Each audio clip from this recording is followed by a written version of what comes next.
In this video, we're going to talk about solving a one-step equation when we're starting with either a multiplication or a division equation. So in the equation 4x equals 24, 4x means 4 times x.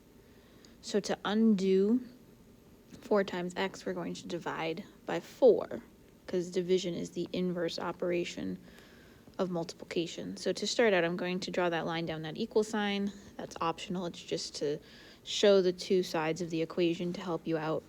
And I'm going to use a fraction bar to show that division of 4 on both sides of my equation. You need to make sure you keep it balanced by doing the same thing to both sides. So this 4 divided by 4 goes to 1. And so sometimes you might hear that being called canceling, but the reason it cancels is because 4 divided by 4 is 1. So on the left-hand side, we're left with 1x, or just x. And then we do the division on the right-hand side. 24 divided by 4 is 6. So x equals 6. Now to do our check, we're going to do it similarly to how we would do it with an addition or subtraction equation, where we start by copying the original equation down. And then we're going to replace the variable with the solution that we found. So in this case, we're going to replace the x with 6.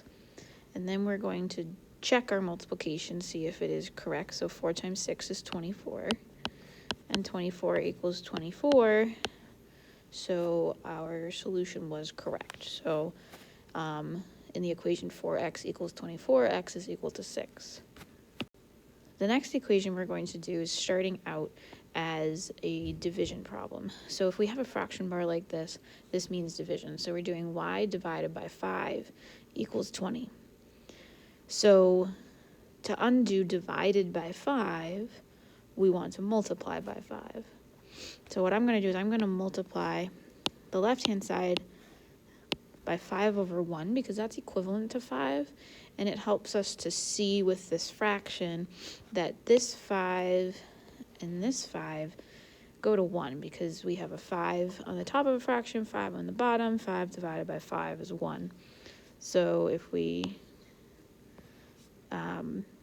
multiply by 5 on this side, we also have to multiply by 5 on the other side of the equation. And on the left-hand side, we're left with y equals, and then on the right-hand side, we have 20 times 5, which is 100.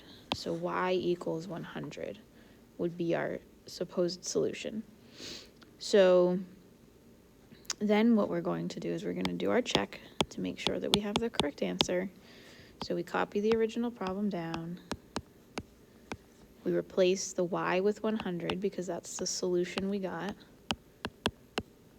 We double check to make sure. 100 divided by 5, that is 20, and we get 20 equals 20.